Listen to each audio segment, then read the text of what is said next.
On July 25th, 1975, Gary Gygax walked into Johns Hopkins University in Baltimore, where I live, carrying a briefcase.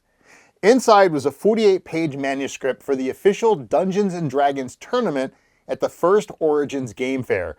The adventure was called The Tomb of Horrors. Over the next 3 days, 120 players entered that tomb across 8 tournament sessions. 15 adventurers per group, ranging from 4th level fighters to 12th level wizards. By Sunday evening, every single team was dead. Most died in the entrance hallway. The tomb became legendary overnight.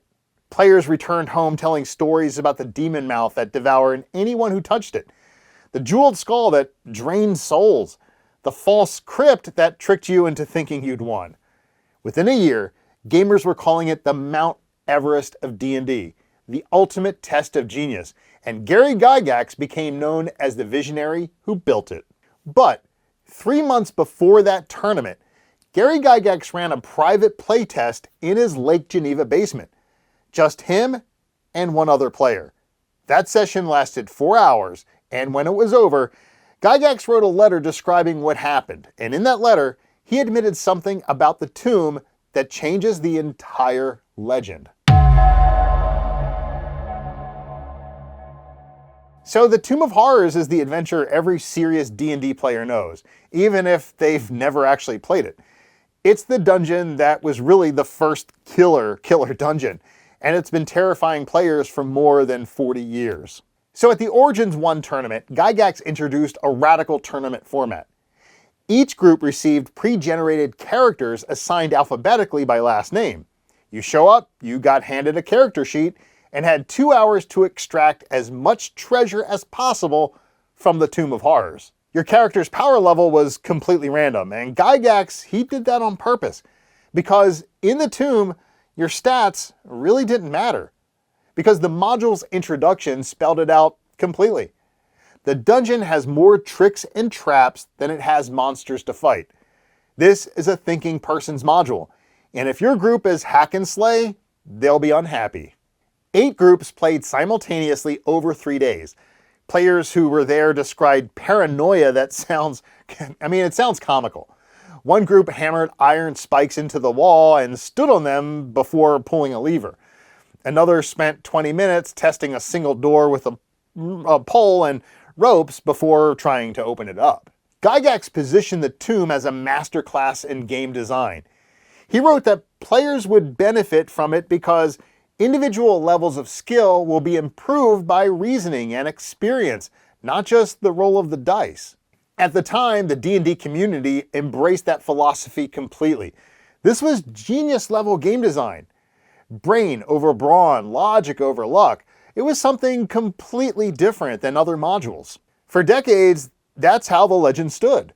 The Tomb of Horrors was Gary Gygax's masterpiece, a brilliant test of player intelligence. But that legend leaves out one critical detail, and that detail is buried in a letter Gygax wrote 3 months before Origins describing the very first playtest. The tomb started with a 5-page letter from California. Sometime in early 1975, a D&D playtester named Alan Lucian mailed Gary Gygax a dungeon he designed called the Tomb of Rahotep. It was Egyptian-themed and trap-filled, with a lich wielding a jackal stick that controlled a sphere of annihilation. Gygax, he loved it.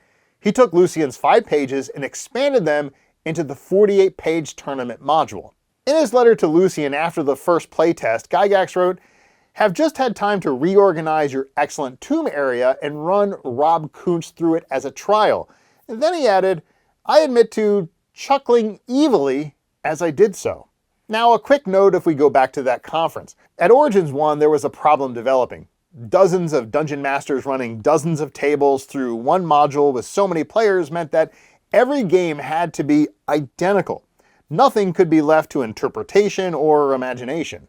So Gary Gygax's solution was to include an illustration booklet showing players exactly what they encountered at critical moments. A mosaic floor etched with cryptic runes, murals depicting adventurers meeting horrible deaths, and so on. And then the image that would become one of the most iconic pieces of art in D&D history, the green devil face. A demon's head carved into stone, mouth gaping wide, absolute darkness inside. And that darkness was a sphere of annihilation, a void that instantly destroys any matter that touches it. Touch it and you cease to exist. No saving throw, no resurrection, gone, obliterated. But the real innovation was mechanical. The tomb removed every safety net D&D had always provided. Poison? You got a saving throw, right? Petrification? You got a saving throw. The tomb threw all of that out completely. Make a bad decision and you die. And to make sure players took risks, the tournament scoring system rewarded one metric only one: gold pieces extracted. This created exactly the psychological trap Gygax wanted. Players had to choose between safety and greed, and guess what? Greed won almost every time. Deep in the dungeon, players found a silver-plated crypt containing a mummified corpse in Lich's robes, surrounded by treasure. Defeating the Lich triggered an illusory cave-in. Players grabbed what they could and fled believing they'd won. They thought they did. But the secret door leading to Acererak's real tomb stayed hidden. It was just a ruse. And then if players actually found that door to Acererak's tomb and reached the final chamber, they faced one last test. The jeweled skull of Acererak rising from the treasure to systematically drain souls into gemstones. The first Demilich. Gygax invented the Demilich concept specifically for this module. A trap disguised as a monster. The only ways to destroy it were so obscure that finding them organically was really essentially impossible. So after the module was published, Gygax carried it to conventions. Whenever someone bragged about how invincible their character was, Gygax would run them through the Tomb of Horrors. Then he went on to describe what usually happened at these encounters. After an hour or so, the players whose characters were survivors typically remembered they had pressing engagements elsewhere. Clutching their precious character sheets, they fled the table.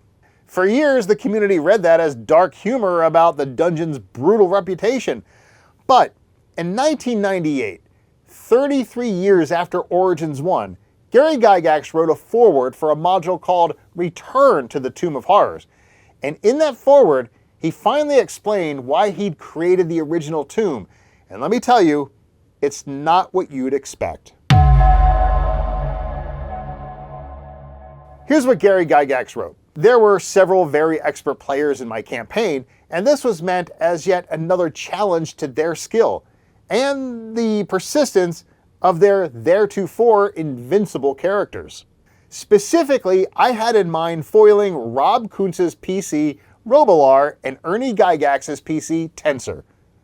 Rob Kuntz was Gary Gygax's co-dungeon master and best friend. Ernie Gygax was his son. The Tomb of Horrors, this classic module, was created to kill two specific characters. The D&D community spent decades believing the Tomb of Horrors was a masterpiece of logic and puzzles, and it is. But Gary Gygax built it to humiliate his son and his best friend. So, what happened when Rob Kuntz finally brought Robilar, his character, into the tomb? Did Gygax get his glorious moment? But Kuntz was smart. He knew what Gygax was doing, so he prepared accordingly. Robilar entered the tomb with 14 orcs, 2 low-level human followers, and a mule. Gygax described what happened in his letter to Alan Lucien. It took him over 4 hours, and thanks to a bit of luck, costing him nothing more than a mule, a few crummy orcs, and a badly wounded entourage. Every time Robilar entered a suspicious hallway, he just sent an orc forward. Pressure plate? Dead orc. Pit trap? Dead orc. Collapsing ceiling? You guessed it, dead orc. By the time Robilar reached Acererak's crypt, every single orc was gone. The human followers were barely alive. The mule was dead. It kind of reminds me of Indiana Jones and the Last Crusade, where the Nazis had Indy and his dad test all the traps. Robilar had taken 0 damage. After 4 hours of grinding through Gygax's death maze, Robilar finally reached the final chamber. And there, resting on treasure worth a king's ransom, was the jeweled skull of Acererak. The moment Robillard disturbed that treasure, the skull began to levitate. Its gem eyes started glowing. Rob Coutts made his decision. He scooped every piece of visible treasure into his bag of holding, and he ran. Gygax described it years later. When the Demilich's skull levitated, Robillard scooped up the treasure and simply ran off unharmed. Robillard beat the Tomb of Horrors by refusing to engage with the final trap. He recognized the Demilich as unkillable, grabbed what he could, threw it in the bag of holding, and left. By the rules Gygax himself created, he won. The Tomb of Horrors tested ego. Gary Gygax built it to punish players who had too much of it. Robillard was prepared, and he beat the Tomb of Horrors. When TSR published the Tomb of Horrors in 1978, it became the most famous D&D adventure ever written at the time. And it taught every player who survived it the same lesson. The treasure is never worth dying for. If you're still here, you might be wondering what I rolled at the beginning of this video, and I rolled a 5. So if you're still here, comment 5 right down below. And please, subscribe to the channel for more videos just like this one. I greatly appreciate it, and I'll see you next time. May your Nat 20s be legendary, and your Nat 1s be the lessons that get you there.